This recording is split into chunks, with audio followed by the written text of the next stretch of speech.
Happy Monday, Pastor Henry. Happy Monday, Pastor Michael.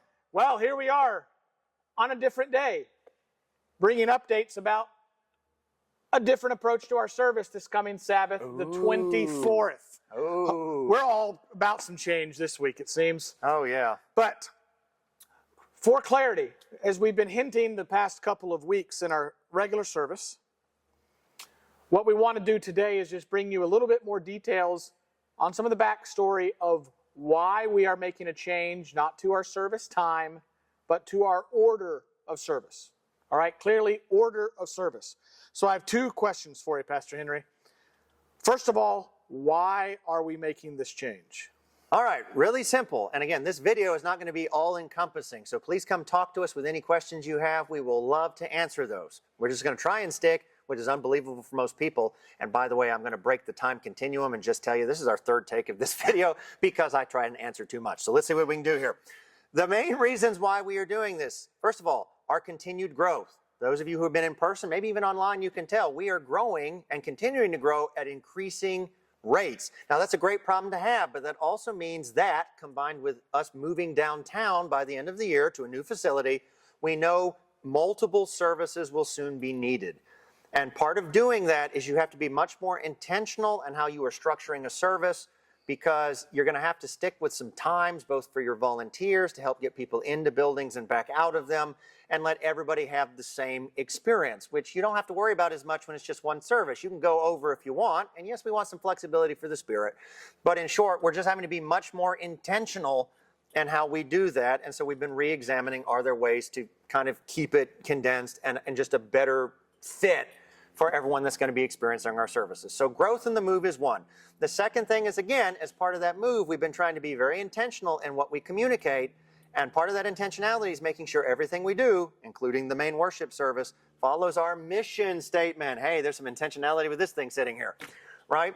And so we're trying to be very intentional that the service order is also reflecting the kind of messages that we want to communicate. Absolutely. We've been doing a lot of intentional things recently, which we hope you all have been noticing, whether it's this or groups or other key items, but we want to ensure that we are intentionally reaching and seeking our mission statement on a daily basis. So second question, what exactly is changing? All right, well, no worries. We're not going to do smoke machines or chimpanzee bouncing around on the stage. We're not going changes like that. The same streamlined service that you're used to, a couple songs, a prayer, a sermon, right, song out, that's staying the same as far as the elements of the service. We're not adding and taking away certain things per se. We're adding one little thing I'll get to in a moment. But the majority of that streamlined service is staying exactly the same, so you're not going to have to worry about that. But the order is going to change. Now, again, if you have more questions on this, please reach out to us. We're happy to talk with you about this. But for the sake of this video, just to be clear, here's what's going to be happening. There's a lot of stuff happening behind the scenes, but I'm just going to stick to what you as an attendee or average watcher is going to notice, and it's this. Starting this Saturday, it's going to feel like the service is going in reverse. That's the best way I know how to say it. It's going to feel like it's going in reverse. And what I mean by that is, right now at 11 o'clock when it starts, we're used to a welcome, a song, a prayer, 2 songs, scripture reading, the teaching, a song, and goodbye. It's very streamlined. It's been very powerful. We're thankful for that. Now, starting this week, it's going to seem to go backward. And again, come talk to us. There's some deep theological reasons. We can give you why and some practice, but for just now, all you need to know is it's going backwards. So you're going to show up and still have a welcome at 11 o'clock. We're going to have a song to kind of get everybody to focus. Hey, we're here, okay? Then we're immediately going to go into the scripture reading. Now, there is going to be one change here with the scripture reading, and it's this. Right now, it's somebody stands in front, and we kind of smile and laugh at them a little bit lovingly and say, I'm so thankful I'm not the one having to read those weird names. And we listen to our 2 readings, and then you stay seated and you keep listening to whoever the teacher is, keep talking. That's going to change a little bit because we want us to be more intentional in being founded on Scripture and all being engaged with the text. So now, when the first song is done, we are going to stay standing. Someone is going to come up still to lead us, but the Scriptures will be on the screens like normal.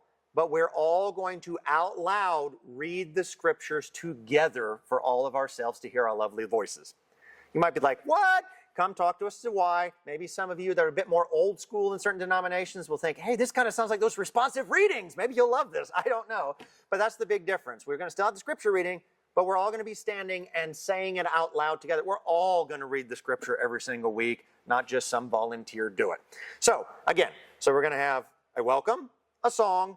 We're all going to do the scripture together. Then we're going to go straight into the teaching. Okay? We're going to go into teaching. It's going to feel like backwards.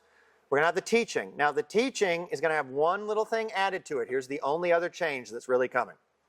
We're going to have 10 minutes at the end of the teaching of Q&R, what we're calling question and response. And we'll explain this more as the services go, but in a nutshell, it's this. We think there is an important biblical imperative to teach followers of God how to respectfully hold religious leaders to account in what they're teaching and engaging with the text. And it's also helpful for us to stay engaged with the text ourselves and help our fellow brothers and sisters learn from the text as well. And just sitting there having someone lecture you, for lack of a better term, is not always the best way to engage. It's not everybody's learning style. We were trying to do something like this with our illuminating moments on 5, if you remember those, but we were starting to realize that once every 13 weeks made it really hard for people to remember their questions, and so the questions we were getting had really nothing to do with the teachings, and it just wasn't helping people as much as we wanted. So we were trying to kind of take the best of that and put it every week instead of just put it off until you have one big service that's happening all the time, and it doesn't work. And there's going to be a few ground rules for that. Mainly, it needs to actually be a question, not pontificating about the latest news story or our opinions on something, and it's going to have to be related to the text. Again, every week we'll be walking you through what those are. Stay tuned, but that's really the other big change. So, again, recapping. Welcome, song, scripture, teaching, Q&R at the end of that teaching. Then we're going to have 2 songs. We're going to have a season of reflection and prayer. That's going to be slightly different itself in that we're going to have a few moments of quiet meditation and private prayer in that segment before the person publicly prays, but it's still going to be basically prayer as you know it. Then a closing kind of song or refrain, and then we're done. So it's all the same elements with about 3 little tweaks, very minor tweaks, but the biggest thing you'll probably notice is, again, it's going to feel like the service is going backward. Now, if you want to ask, why in the world do we have to go backward? I don't get why we're doing this. I would love to tell you all of that right now, but then I would be in take 74 and Pastor Michael would quit because we're 45 minutes into our 90th take. So we're not doing that. Reach out to us, come talk to us. Hopefully if you come and experience it with us, it might start to make sense. You might start picking stuff up as we go through it, but that's in a nutshell what we're doing. We're trying not to rest on our laurels. We want to continue to provide the best experience possible at church for you, building on our strengths, working a bit more intentionally on our weaknesses. And we're hoping that you will be very patient with us since you're basically going to be our guinea pigs for a few weeks. And we're going to hope, after a lot of thought and prayer, that this is going to be a beautiful thing for us. And if it's not, we're not beyond saying, oops, messed up, and reverting back or taking what works and what doesn't. We're just trying to learn now so that it's not a whole bunch of change and chaos when we move later, because time's a-flying, and that beacon is going to be built real fast. So that's what we're trying to do now, and we wanted to do it now. You're like, why now? Because summer's also coming, and a lot of you get to travel and do things, and we didn't want you to miss what was going on before you left, so that when you showed up, you were just totally feeling like you were drowning out there, like, I don't know what's happened to my beloved church. So that's what we're doing. All right, well, that's it, folks. What I would remind you of this, we hope to see a lot more of you at 11 a.m. this Sabbath. If you come at 11:45, we'll still love to have you here, but you may have missed some things. Yep. So, have a great week, and we will see you Saturday. See ya.